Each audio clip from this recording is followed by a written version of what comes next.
I study anthropology and I also have some field training in archaeology, so it really chaps my ass when people say things like, in 1,000 years, people will dig up trans people's remains and sex them, as though that's some sort of gotcha proof for a universal gender binary. It's absolutely not. And here's why. First of all, archaeologists can reasonably expect to be able to sex human remains in only about 80 to 90% of cases. Humans have very little comparative sexual dimorphism, which means that males and females of our species vary by a lesser degree than other great apes and even other hominins, ancient humans.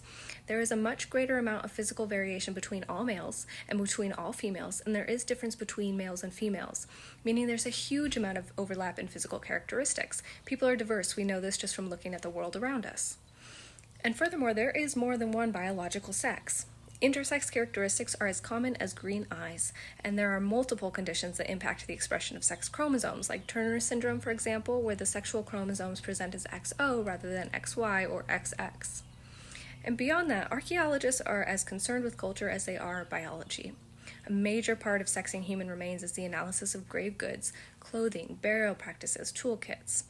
If human remains are excavated that present physically as male, but are interred with grave goods that indicate gender expression as a woman, for example, based on what we know of the society they were buried in, those are data points that do not go discarded. And we're getting better at this. Historically, there's been some misogyny that informs the way that remains are gendered, but that's beginning to be corrected now. We also have evidence for life beyond the gender binary throughout the archaeological record and throughout the broader anthropological record. Here's one map, for example, indicating just a few of the global societies that have culturally significant conceptions of gender beyond the man-woman binary. So, in short, no, a sex or gender binary is not supported by anthropology. Trans existence is human existence, and I resent the use of my field to be transphobic.